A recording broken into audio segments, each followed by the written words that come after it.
know, we're going through one that hasn't been seen domestically, maybe as much as the G2. Well, definitely not as much as the G2 versus Fnatic. Yeah, I mean, G2 just makes so many finals, right? Head-to-head, historically, Mad has 7-5 win-loss as far as the head-to-head goes. They are slightly favored there. The last time we actually saw these teams, in a major matchup was back in the reverse sweep in spring, where Mad was able to actually take that down. So yeah, ages ago, as you're saying. But these teams, definitely do evolve throughout their time here, and especially BDS coming through World Qualifier Series as well as the play-ins, I think has really had some time to develop that confidence. And it's always so interesting because European fans have so little faith in Mad, even though this team is so good domestically. And I'm just interested to see if Mad now can kind of get back to their roots, feel comfortable, feel confident, much like NRG earlier against TL. TL had a much better look on day one, but they got wiped by Energy, right? The same thing could potentially happen here for Mad. I kind of feel bad for them in a lot of ways because they get so much hate, but they are one of the best teams from the region. They constantly make it international. They have made it to quarters. They've won titles in the LEC, and they are deserving of credit for that. It's also interesting to see no Garen ban.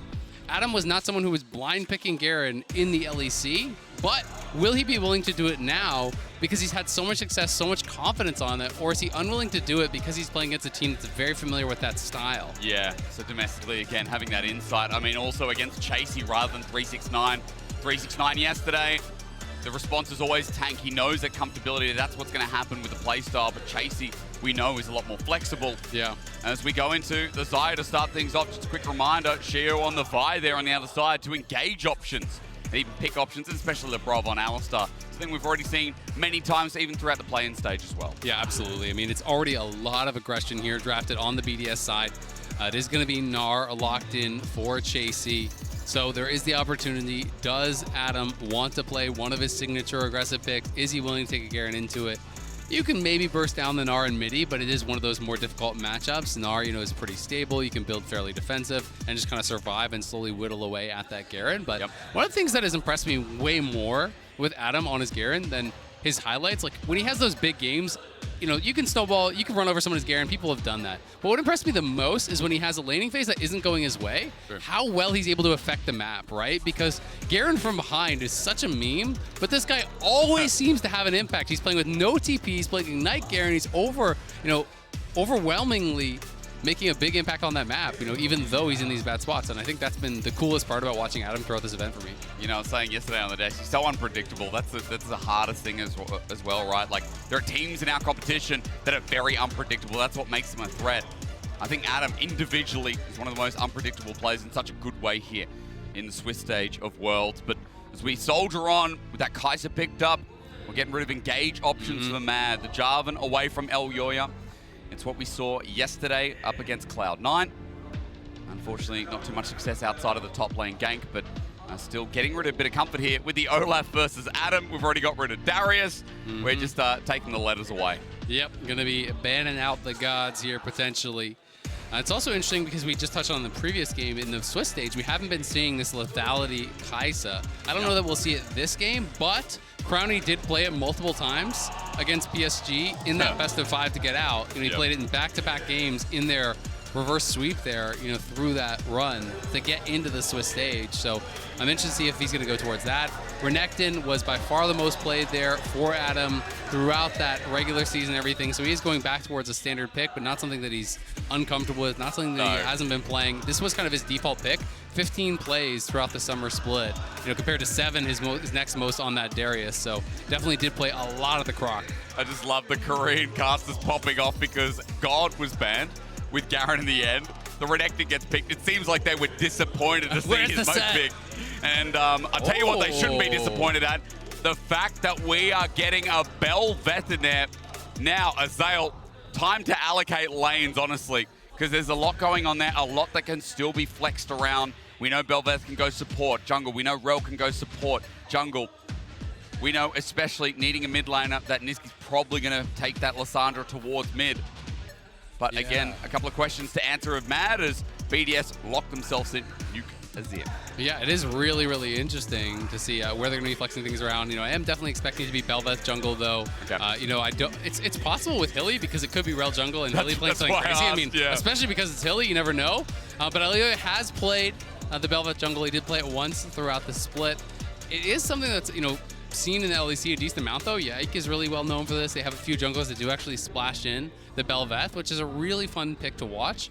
We did see River bring it out actually against BDS. That game did not work out for them. They ended up losing even though they got a big early lead. So it is one of those champions that really have to have a lot of pace in the game. You have to be farming constantly, really outpacing your opponents. I like the Lissandra, though, as an answer. I think it's really clever into the Vi. You have this pick that is often very squishy that's diving in, and you can kind of just lock down and get that single target burst, get that first kill to set up for the Bel'Veth. Similar to how you're actually playing alongside of Viego, you want to have that upfront burst, get that first kill, pick up, get those resets from the Bel'Veth where you can really start to go crazy. And playing towards that top side becomes really, really important with Bel'Veth because you get so much extra value from those Rift Heralds. So there is a strong top side for BDS, with that Renekton as well as the Vi, but I think Mad are going to be playing heavily towards that top side as well, trying to claim those Heralds and set themselves up for success. I mean, as you were saying, Adam could really take over games in many more ways than just winning the lane. So I think it's important to note that playing towards top side for Mad seems to be a calculated response into their approach into BDS today. Azale before was informing you that the rivalry here, doesn't really go back and forth throughout the regular season, or rather through recency. It was Spring, the reverse sweep mentioned, but Mad and BDS, we're not looking them as historic organizations, much like the first and second seed of the LEC, not like the G2 Fanatics, but at least for one of these teams, at least for one of these back runners in the third and fourth seed, they will be moving to 1-1. Another regional rivalry. Unlucky with the draw, but I guess, we get to kind of create a new story with Mad and BDS going head-to-head in Swiss. Exactly. It's the World Tour. We went to North America earlier, then we went international, had a little LPL versus NA, and now we're headed over to Europe. So you're getting to go everywhere. Nice little kind of lying in wait for that ward. They're anticipating that and going to be able to take it out. It's not a surprise that Elio is playing in this area, though. Bel'Veth, the first camp for Bel'Veth is not one of your camps, is actually your enemy Raptors. And that's kind of pretty much any time I play up against Bel'Veth, they're going to look for this invade. So BDS is fully ready for this. They have 3 men here waiting for it. And it looks like they're going to be down to scrap. The weird thing about this, though, and we saw this actually happen to River when he picked it against BDS, is it just ended up in a kind of standoff against Shio. And I actually think that's very good, for the Vi. It's the Bel'Veth that needs to make things happen. It's going to be a smite fight. And it's won out by Elyoya, level 2 hit straight away. And look how efficient they are. Mad run in, straight away run out, and Elyoya now threaten the next camp. Yeah, and I actually really like this because one of the things that GG didn't do is actually pull over their mid laner that early. They just brought both the solo laners, they commit to it, so it didn't become this weird dance. But Sheo didn't use his smite. So what he's expecting is he's thinking, okay, this guy might be on red, he might be on Krugs, I'm going to try to get over there and smite steal it, but it's already gone, so that really sucks. Sheo is so screwed off this, actually. I mean, again, look, one CS, he has to go straight to red, but doesn't know where it's brutal. I mean, you could see the emote spam kind of like ironically there. It's one of those things where he was trying to be really clever, and he just didn't have the timing right because his read is that, okay, he won the smite fight, I didn't use my smite, so I'm going to backtrack. I'm going to steal away this camp. He's going to have no smite. I'll smite steal it. I'll get level 2. His abilities may be on cooldown, and maybe I can even get a kill or get a flash or do something, right? But when you mistime that and you show up late, you lose both those camps. Now you're starting leashless at 2.5 minutes, right? Like his first camp is done at 240. Elio is 2 camps ahead, is going to be able to power farm his jungle. He can cross down towards bot side and defend his bot side camps because Sheo is just way too far behind to really get anything done. And it's an incredible start here for Mad and for Elyoya. And I think, again, reflecting on what we saw yesterday, I mean, BDS had a really hard matchup to open up Swiss stage. I feel for them a bit.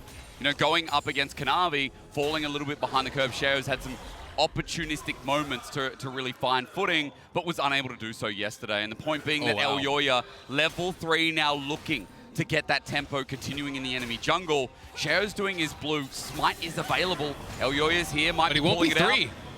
He will not indeed. Yeah, and that's the problem, right? He didn't get the Krugs. He didn't get anything big here. Now he's going to have to flash. And he starts whacking away again. Bel'Veth in the trade. Sheo has to flash away, but he gets the summoner out. Elyoya holds his ground.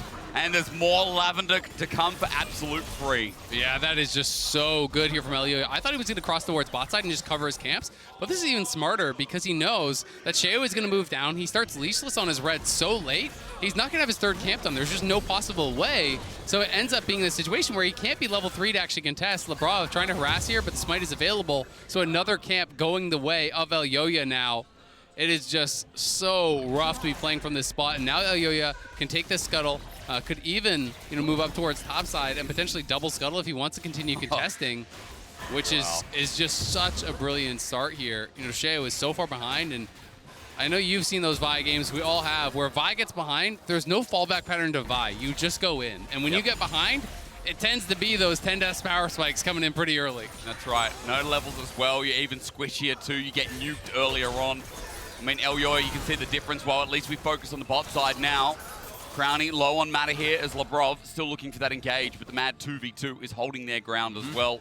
And we look across the map. I mean, this is the thing about having a jungle lead on Belvethazale. I feel like for BDS, they have to pay a lot more respect than maybe they would have had to before, because Elyoya will be so strong and he's going to start running the map. Yeah, exactly. It's really tough because especially when this jungler gets ahead, you just farm so damn fast. That makes it really difficult. And you see Hilly going in. Engaged. Labrov has to flash away. A summoner down the bottom side as Mad's bot lane 2v2 is doing well as well. Yeah, that is really big for them. Because while Mad had a lot of up and downs, they were kind of very inconsistent. When you look at them from spring, they're winning. You look at them in summer, the regular season, they were really kind of struggling. But the one big point of consistency I always felt was Carzzy. Like, Carzzy was V9 in some of these games where things were going bad, but they're going to look for a potential dive here. Adam is softened up, so they're not confident to actually commit to it, unfortunately. But Carzzy has just been such a big difference maker for this team. And when he goes international, he has also been great. He is such a massive portion of their team fight damage. He really can take over in that stage. And when Mad are setting him up for success, it often just means really good things for the whole team because he is so reliable for them. And can I also just say, I've been told by about 5 different people that he's a really nice guy. So throughout my Korea trip, I've just been told about this legend. Carzzy. Get that on the stat sheet. 36% DPM, 1,000 gold lead. Really nice guy. Really nice guy. It needs to be said. Again, as we look for Roam's mid through supports, not even at the Rift Herald timing, but already the map is moving.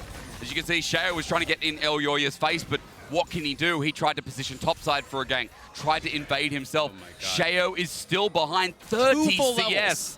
At 6 minutes of the game, Azale. I mean, Sheo is going to farm up his wolves, but he is just dinging 4. Level 6. And Elyoya's 6. Yeah, he is so comically ahead. He's the same level as these solos, and now Hilly is just going to keep invading. Labrov could try to come, but Labrov has no flash, so he's in danger as well. Sheo, how do you get out of this one above and beyond and start knocking away with the Royal Maelstrom? It's an easy first blood. Lavender evolution dominance from Elyoya. Absolute jungle gap here. You have to give credit to Elyoya, but you also have to give credit to the planning from Mad, and it's a whole team effort to create a lead like this. You cannot do this on your own. It's both solo laners coming to Raptors level 1. It's Hylissang getting an advantage bot, re-invading with him at this stage. It's them now moving over towards the Dragon, and he's just playing with such incredible pace. And the beautiful thing about when you're playing this style of heavy farming jungler is when you get ahead, you just tend to get even more ahead because you just start one-shotting the camps. You get stronger and stronger and stronger.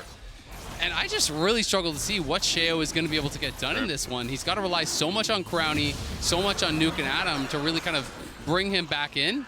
And Crowny has been, a guy who has had such an up and down year, to kind of speak about that inconsistency. When you look back to spring, he was incredible. And then in summer, it just really wasn't it. Zeri became less meta. That was kind of his best champion. And he hasn't been performing nearly as well as he did in that spring. So Crowny really looking kind of have that return to form. Because when he is at his best, he's just an incredible team fighter. Well, Labrov might be caught out. We'll hold on that because Labrov, he burned his flash before in the lane, and the 2v2 of Mad are coming alive. What a night and day difference from yesterday versus C9. Yeah, absolutely. I mean, they came in with such a good plan here from level 1. They're executing well on it. They're winning 2v2. They're winning top, and now Nuke is just going to get pushed out. I mean, this is Hilly at his best, right? When he is able to get out of lane, affect the map, when they win the 2v2, he is just unleashed, and now going to be able to pick up that Rift Herald, and now the push is on. When you start getting all these little voidlings spawning out, it is so annoying to deal with here. And BDS is trying to roam to look to answer, but look at the gold difference. Like, that is ridiculous. He has 50% more gold than his opponent and a 2-level lead at 8 minutes. 8 minutes into the game. It's absurd. It is almost leading that 2K lead, really, for Mad right now. Bottom side setup. We talked about Carzzy being the reliable threat as well. He's in a good spot with the kill as we look at how Labrov ended up dying from bad timing. That is unfortunate. Hilly was on the recall. They didn't have the ward, and LeBron trying to do a sneaky play. He's making the assumption Hilly is on the roam, but Hilly stops the recall, stuns him up, and there's just no way out. He has no flash, and Carzzy's playing Ghost. Carzzy really does like to play the Ghost, and when you have that there, ain't no way you're getting out. You're just going to get chased down. It's rough, but look, hey, for Mad, early game's great. And again, to highlight on what I was saying before, I mean, yesterday versus C9, there was one gang topsiders. I didn't even get time to talk today because Nuke has to run for his life because Hylissang lives mid. I mean, this guy's not even paying rent, but he lives here. May I direct your eyes to the jungle itemization? Ooh. Thoughts? It seems to be a bit of a jungle item advantage. Yeah, wonder why. That's still 30 CS, and yeah, God, I mean, Kraken already. At 9 minutes. Yep. And his opponent, he's in the garage sale. He's looking for discounts. He's getting some coupons, hoping he can find some way to come back. But, geez, this is brutal for Sheo. He is now at least 6, so, hey, you do still have the ulti. You do still have some ways to contribute. And we'll see, you know, if they can actually find that, because at the very least, Nuke laning well. Is very stable in this Azir, you know, has a CS advantage. Crowny's still farming well. Adam has had that slight advantage on top side.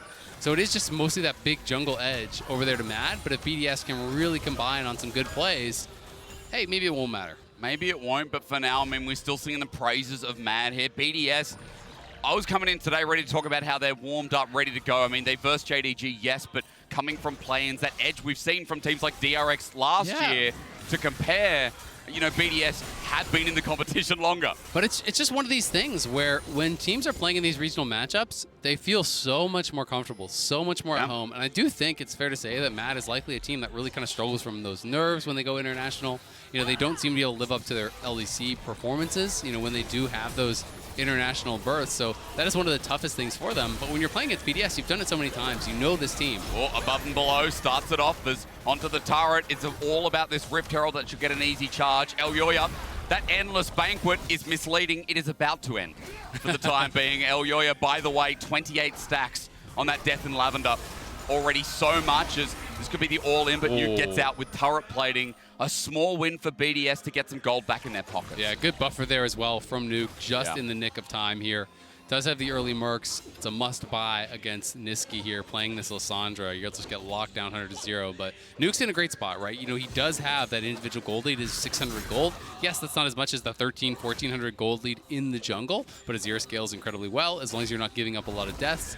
Things are still comebackable. It's not going to be all gloom and doom for BDS, but you do kind of have to batten the hatches and just try to play it cool, calm, and collected. Try to make sure you're giving up the minimum, still maintaining farm, and maintaining vision. And as you were saying earlier on, even though Sheo's so far behind, Vi's still going to do the same thing, like run in, set up, get the engage. And we know that BDS, specifically yesterday, focused on this top side. And it's funny to say because I think this is the quietest that Adam's ever been, simply because of how far his jungle was behind, and simply because of what little BDS can do with no map priority, with this massive squid type thing running across Summoner's Rift.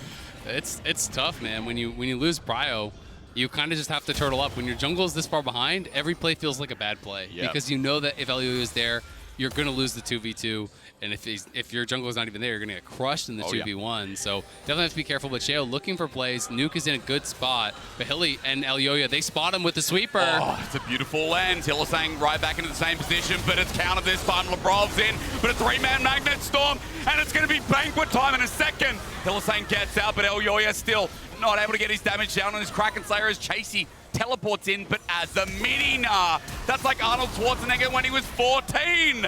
Mad running for their lives as BDS are getting something in this game. They're back, at least in some significant way. Yeah, that is a great play from them. Unfortunately, the kill did go to LeBron, but they're getting active on the map. They try to look for this play. Carzzy, though, looking for Crowny. Crowny, the root's there, instant cleanse, but is it enough? Hang on a minute, Elyoya jumps on in, but Carzzy has just solo killed Crowny. Meanwhile, though, it turns to trade as the feathers are about to fly out, but Sheo running in, doesn't matter. Nuke gets the kill. Meanwhile, on the top side, no ulti on Renekton. Now, finally, the Mega Gnar comes through. Chasey versus Adam. It's been about Chatham, but now better be about Giga Chasey. Chasey takes him down in the top lane. There's no flash, there's no ulti on Adam, and he gets punished in that spot. But Carzzy taking down Crowny. I want to see that replay, because Crowny actually went for the W to try to finish him off, but it was 4 stacks of plasma. I kind of feel like just one more auto instead would have killed him. I think he would have actually killed him with the final auto plus the plasma proc. And the delay instead on the cast time from the W kind of made the difference there. So it'll be interesting to see if we can watch it with more time. BDS say, make the call. We're going to turn here onto Hilly, and then this great counter engage from Hilly. Niski flashes in, self-ulti to immune. That is your ult, but it is already Hilly going down. And then we can watch this one more time. This was really, really close. It's hard to know exactly, but he has 4 stacks of plasma. I think the right call is one more auto. It's 300 damage, 1 auto plus the plasma stock. I think he has him. I'm not actually 100% sure, but I think he has him. And it's really close. It's one of those hard calls to make, but the W cast time there making all the difference was too slow. And Carzzy makes another big play, and then up to the top side. This was just an easy kill from Chasey. No ult, no flash, has the sums tracked.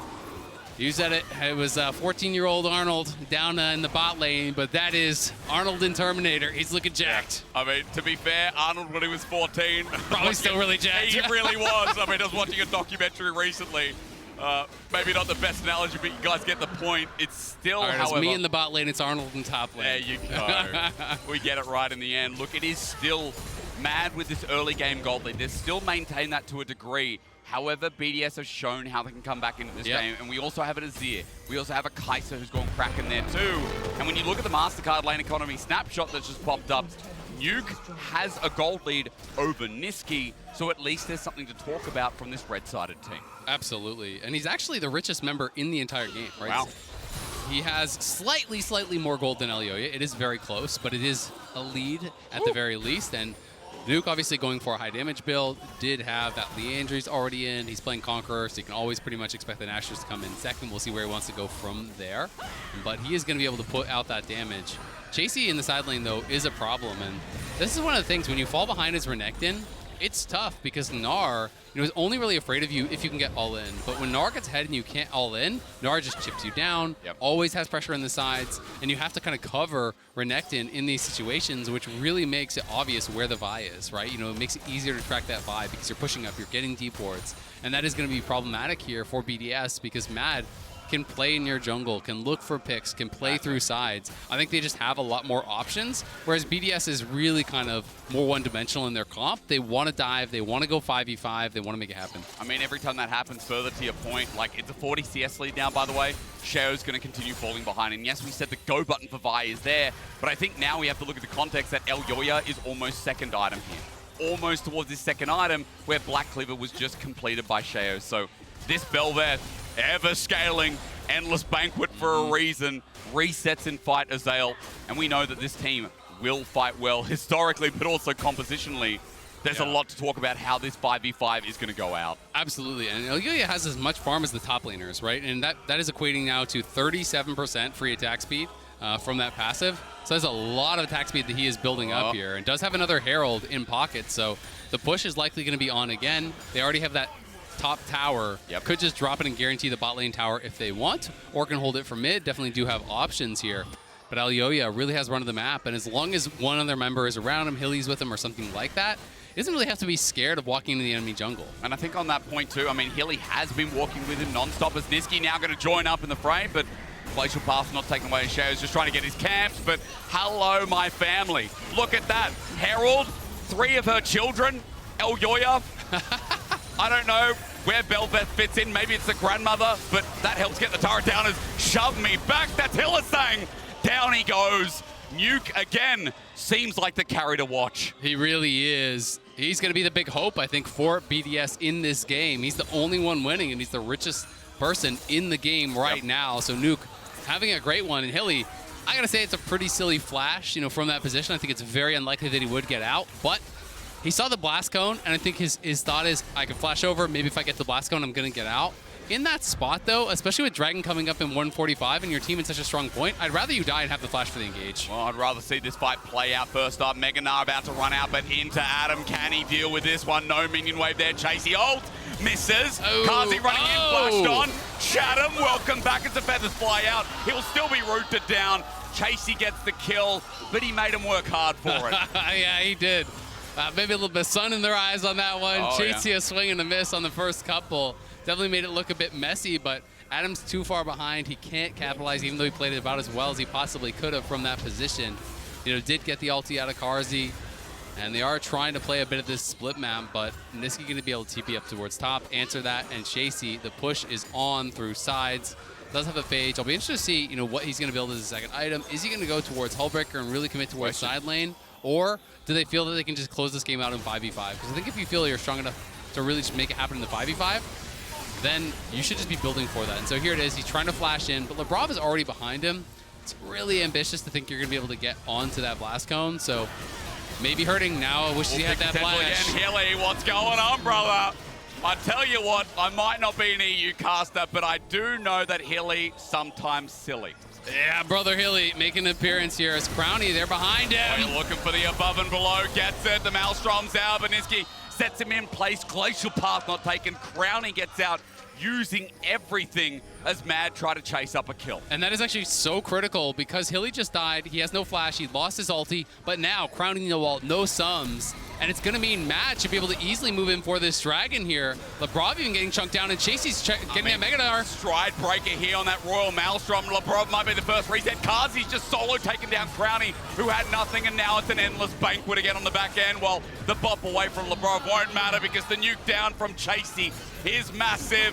Have another one on the house because Mad are back in charge. They are crushing through in this fight. They're going to get the dragon, and Sheo spotted now. If he dies, this could potentially be Baron. Oh no, he lost the red. Hilly heard what I said about him. I am sorry. It'll never happen again. Sheo is just like this game. Could not get any worse, right, guys? Right. Well, surely he gets out of this. Oh, absolutely not. It's going to be a feast for the eyes, at least for Elyoya, to pick up yet another kill. Slap him down. Sheo, no way. No way. He's not getting out. He's not getting out. He's at least buying time. He dies in the end, but that was crazy. Yeah, I did buy a ton of time at the very least, but he ends up going down. I mean, that's just Hilly in a nutshell, right? Hilly taketh and Hilly giveth away. Yeah. This guy is so fun to watch. He's so aggressive. He's so confident, and that is what has made him a fan favorite for so many years with his time with Fnatic and now on Matt as well. And with the jungler dead, it is Baron o'clock. And Elyoya is going to be shredding through this. Karzi as well. They have so much damage, and there's no way for BDS to challenge. They're already down 5K. And I think this is almost the death knell here for BDS in this one, as you're now massively ahead, have the Baron, you're already winning in sides, and now your 5-0 Gnar gets a Baron buff. Adam almost caught out off the back end of that as well, but further to your point, 7,000 the lead. Hexgate's used to try and get picks from maybe a bit of extra greed, that above and below not connecting, but Elyoya, a level 13 Belveth with Stride Breaker, is not taking no for an answer with the Baron power play, which has only just begun. He'll move up, he doesn't care about backing, and will take more from the map as Mad.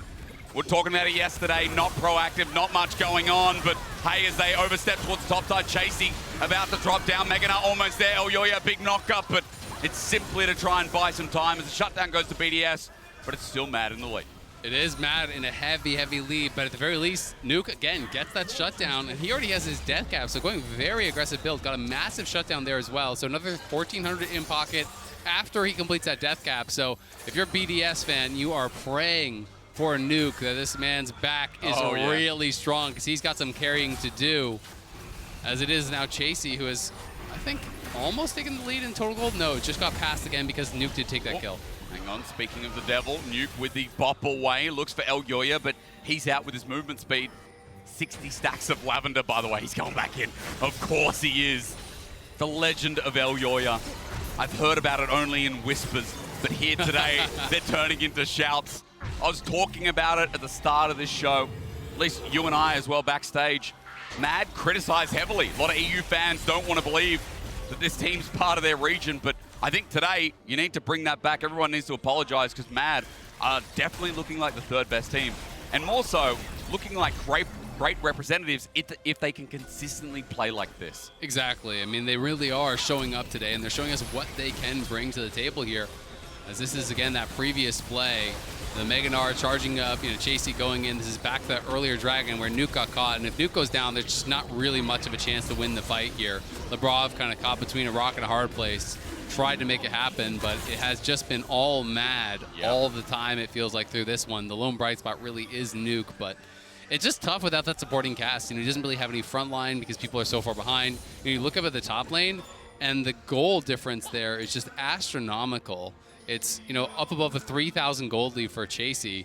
Adam is just trying to stay relevant as much as he can, but really, all Renekton this far behind is going to be offering is a flash stun, right? You're just going to be that setup, and you're going to hope that that's enough because Carzzy is not playing cleanse. So maybe, just maybe, you can kind of CC him 100 to 0, make something happen. Ulti out. Chasey doesn't even burn a flash. He didn't have it. He just jumps over, and he's out of there. Straight away, Nuke with a big resource to burn.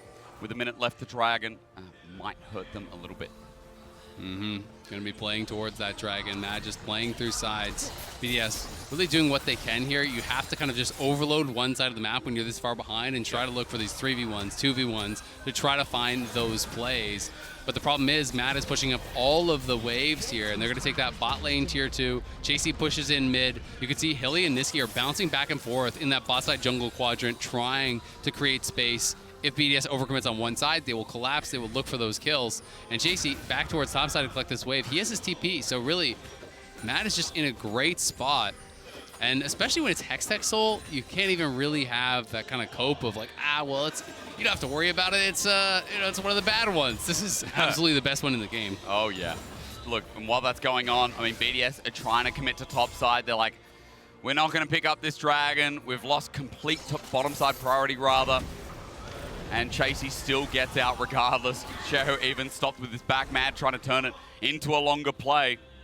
But at the very least, dotting their I's, crossing their teams in terms of setting up for this objective is what Mad are doing so well. Absolutely, and the Dragon is going to be a freebie here. Elyoya level 15 now. Still keeping pace, and in some cases even surpassing the Soul Laners in terms of experiences. Adam is still at that level 14. It's another Dragon here. And that is going to be even more attack speed here because those Hextech Dragons, each individual one is 7.5% attack speed. He now has 74% from his passive, so it's over 100% attack speed for free that this guy basically has. And when you're talking about that with Kraken, you get so much true damage coming through between your E and the Kraken procs. It is really, really tough to actually fight against this guy. And you become so durable even with these squishy builds with your E, because your E makes you so tanky. It's like you can't ignore him, you can't really focus him down. It's very tough to deal with a Bel'Veth that's this far ahead. 75% damage reduction, it's nuts. Again, haven't seen too much Bel'Veth, but I just love that Mad had the confidence to bring it out here in this game when they're 0-1 down, when the loser of this, a European 3rd or 4th seed, looking like the 4th seed here, are going to be backs against the wall, start playing BO3s for their tournament life. Exactly, and we already know that Liquid is down waiting, in that 0-2 match. Yes, they are. So, it could be another NAU match potentially. We know that either KT or D+ are going to be down there, so there's going to be such strong teams here. We'll see who else is going to join them, but both teams obviously trying to stay alive in this. BDS in a horrible spot. Mad now set up around this Dragon. They have that massive Dragon advantage, and they do spot that one ward in the back of the pit, so they should be able to clear that out. And they're just invading now into the jungle, taking away as much vision as possible for BDS. It is going to be dark and full of terrors here in their own jungle for BDS. Labrov with the knock up there. Carzzy still here, though. Look at the feather position as Labrov immediately with the unbreakable will, just simply because more members were there of Mad than they expected. So yet again, another ulti used just to try and get some evenness. And that means both Sheo and Labrov are basically a one-way trip. If they engage, you're both just going to die. These champions are so squishy, and Matt is just burning this down incredibly fast. Can BDS even get here in time? I mean, they're going to try at the very least the last hand to keep themselves alive and move to a 1-for-1. Mad are not overexerting themselves on the Baron, though. They're not going to take it a flip. Look at top wave. Thank you, observers. Mad are playing with time so well. Look at the wave state. A bit of macro to throw that out there, as if they're going to look at it once again. Yeah, they see Crowning pushing up mid. He's going for that tier 1, so Matter's going to start the Dragon again, pull him to them. Elyoya is getting low, though. He is tanking this up for a long time. Oh, he jumps in Sheo a little bit early. Niski not going to get to go in, but it's stolen. BDS keep themselves alive. The Frozen Tomb's out as well, as Carzzy has to get out the back of the pit, but Elyoya's down. No banquet for him. Adam gets a kill, but is quickly traded off as well, as Nuke is the shining light. BDS, all hail the mid laner. He misses. Carzzy with the quick sidestep is massive. Mad still went out, and I must pray now to Carzzy. Carzzy, huge fight there. really showing up, but that got dicey as Matt did not peel and did not keep Shay out of the pit. That is not what you want to be doing when you're in these situations. You're at a commanding lead and you're 50-50ing the Baron. The objective bounty is taken. They do win the fight afterwards, but yeah, just no one keeping Shay out of the pit. So pretty amateur play around the Baron there from Mad.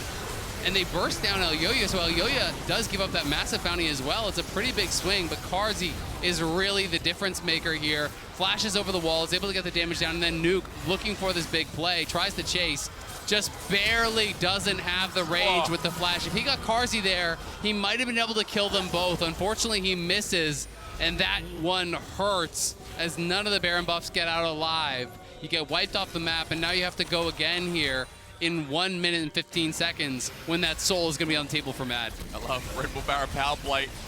Nothing negative, of course, as you said. No one alive. 6.5, or let's just call it what it is, 7k damage pretty much from Nuke on his Azir when we said he was the shining light this game of BDS. He's dropping a Nuke. We met him, yeah.